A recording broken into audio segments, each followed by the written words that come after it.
Greetings and welcome to Let's Play Deadly Premonition. As always, since the last part, before you carry on watching this Let's Play, please check out the disclaimer video I'm going to post in the comments. Because, yes, you will see. Anyways, and of course only if you haven't done so already, it's not a new one. So, last time, this story kinda started to get serious, like really serious, and I am interested in... I didn't play for 21 hours already. What the fuck are you saying? Previously during the investigation. I'm Kaysen, Forrest Kaysen. Thomas, did you see Nick here? No. When I got here, he was already like this. What are you doing? Get out of the way! I'll do it! George, stay back. She's trying to speak. No! It couldn't be! Nick! Oh, please, no!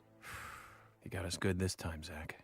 Yep, he got us good this time. I'm pretty sure he got her this time pretty good. Anyways, stupid raincoat killer with your stupid religious looking stuff you do and torturing people and other cruel things. I dislike you. This game I think has 8 chapters. Interesting. Why am I not fully healed? Huh. And today, we're stuck here having to search for lost children. They're not lost. We're the ones who are lost. And so we are, Emily. Haha. Zach, we may as well have fun if we're getting lost. You sure know how to take your time in a time like this. I have a very ugly thing I'm wearing. Okay, oh, fully petrol car.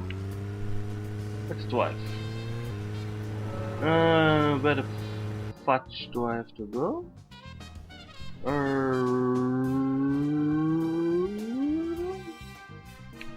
Okay, I just follow the road. Yes, follow the road over the bridge and then right. Okay, I can remember this. Can I talk with Emily? My dear, dear Emily. No? Fine! I don't care. Ah. 2 people have been murdered in our town. And now 2 young children are at the center of it all. I just can't come to grips with it yet. Crime will happen wherever there are people.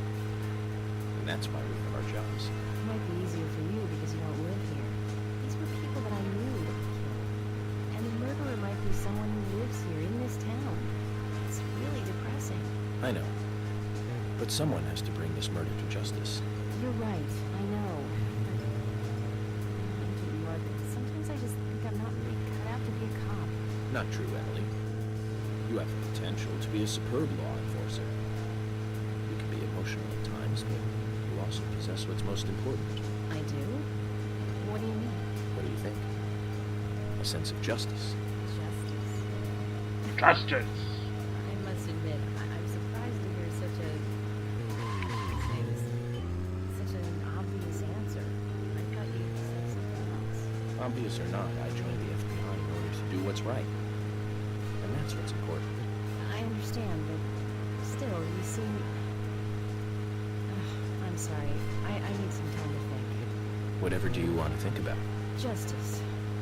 I want to think about... Wah! Like the I want to philosopher's think about driving on the boat. Then again, death makes everyone a philosopher. Whee! Sheesh. Wow. The driving this car is horrible. It's a figurine with his controls, and it's like, ooh, you move 1 inch, and suddenly it's like somewhere totally else. And what are you behind this thing?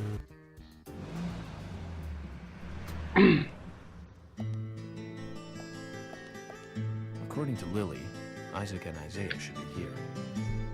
Then let's go and find them.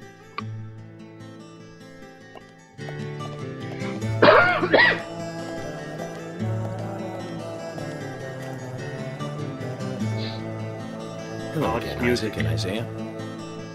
I hear you're teaching Willie to do tricks. What's your secret? It's easy. Really simple. If he does it right, we give him a treat. A cookie if he does it right. I see. Very clever. So, tell me, you two. Could you perhaps tell me your other special secret with Becky? No, we can't. It won't be a secret if we tell. I'm not telling. We Smart promised kid. Becky. Well, that's a problem. Because I also made a promise to Becky. I promised to catch the bad man who hurt her. But I can't keep my promise if I don't know what the secret is. Do you see? Smart kids. Very smart kids. I should really reduce the music a little bit more. Yes, I will do this after this cutscene. She told us to give Diane a box. It wasn't that heavy. We took it to the art gallery and gave it to Diane. Is that all Becky gave you? Just when we were leaving to take the box to Diane, Becky called us back. She handed us something. It was small and round. She told us to keep it safe in our pocket and give it to Diane.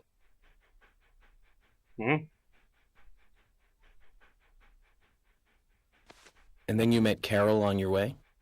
Yep, I took the round thing out of my pocket and we looked at it. And then she talked to us. We told her that we were on an errand for Becky. She said she'd do it for us. But we told her no, because Becky asked us, not her. We promised Becky to do it ourselves. Who's Carol again? I can't remember. So names. Becky did entrust the locket to them. And now Carol has it. Right, Kaysen? Huh? You were in the room when Carol took the locket back from Diane. I saw you with Diane in the art gallery that day.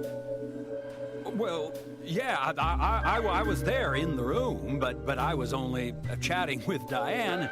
Oh, then Carol burst in, all angry looking.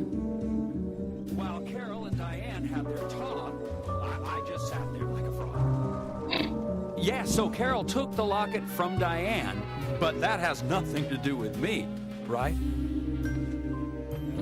Yes, I believe so. But from this instant, you are now a key witness in this case. I'm afraid you can't leave town until you hear from me. What? Can you do that? This is all starting to sound a little like Alice in Wonderland. What? Huh? Aww. Isaac and Isaiah, thank you. I think I'll be able to keep my promise with Becky thanks to This you. dog makes some How really is strange Becky? noises. Is she getting better? She'll come and help out at our store again, won't she? She'll come and play with us again, won't she? Not really. Boys, about Becky. That's right. Becky is almost totally better now. But I don't think she'll be able to come and see you. I was told by Becky to keep this a secret. But she's actually a goddess of the forest, just like Anna. I think she's gonna be in the forest with Anna for a while. Cool. We'll keep this a secret then, too. Wow, that's why Anna and Becky are such good friends. Okay, Willie. He You're sounds happy like a too, aren't you? broken piece of machinery. Zach, I hope Emily doesn't end up as a forest goddess too. Yes, I do. Aww. Thinks you heard this.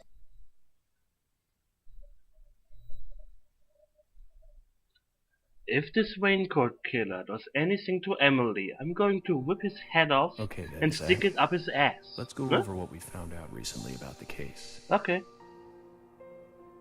First, Diane, the owner of the art gallery.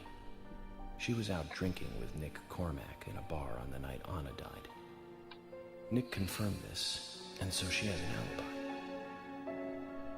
But then we have what Nick's wife Olivia told us. According to Olivia, Nick and Diane not only went to the bar, but also went somewhere else that night. Do you remember where that was, Zach? Of course. The art gallery. That's right, the art gallery. Before entering the gallery, Diane looked back towards Olivia, almost as though she saw Olivia in the dark. Nick's behavior has also become more suspicious by the day. If Olivia is correct, then he is heavily involved in this case. But we have no conclusive evidence of that at the moment. The only thing we can say for sure is that Nick's whereabouts are unknown at the time of Becky's murder. He has no alibi for the crime, but that fact alone means nothing. So who was it that called Thomas to report trouble at Becky's place? Quint?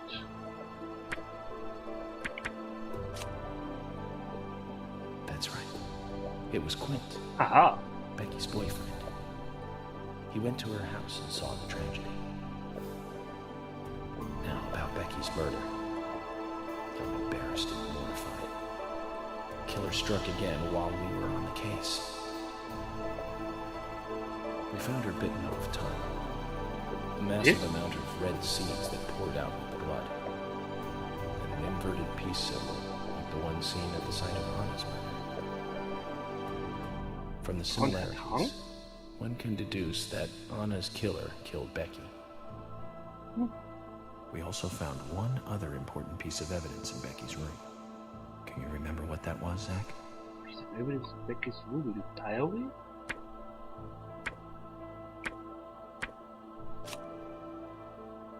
That's right.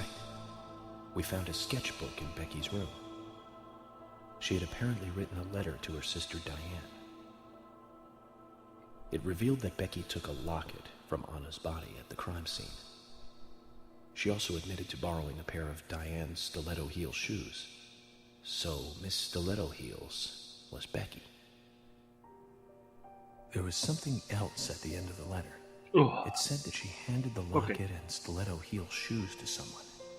Do you remember who, Zach?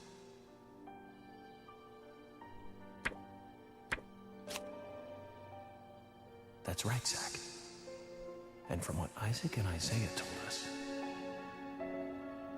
Carol offered to take the items to Diane, but the twins refused. They gave them to Diane themselves, as they had promised. For some reason, Carol wanted the locket. She ended up storming into the gallery to take it from Diane. And when Carol took the locket from Diane, Kaysen just happened to be there. Is Kaysen involved in this? Or was he just there by coincidence? I wonder what's so special about the locket, too. Why did Carol want it so badly? The questions are mounting. Come to think of it, Quint, the first witness, has no alibi for Becky's death. We checked the phone records, and his call definitely came from her house. Is it possible he attacked Becky and then called us from the scene? but everyone is suspicious one way or another. Who's Carol again? What should we do next, Zach? Okay, who's the most suspicious?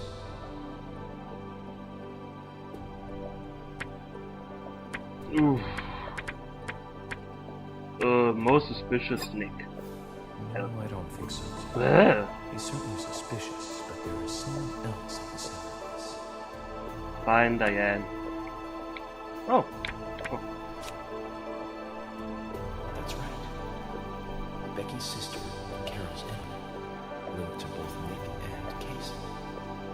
The elegant owner of the art gallery. Zach, You could- that's our next move. We'll start with Diane. You get drowned out by the music way too often. No? So, you want to find out everything there is to know about Diane?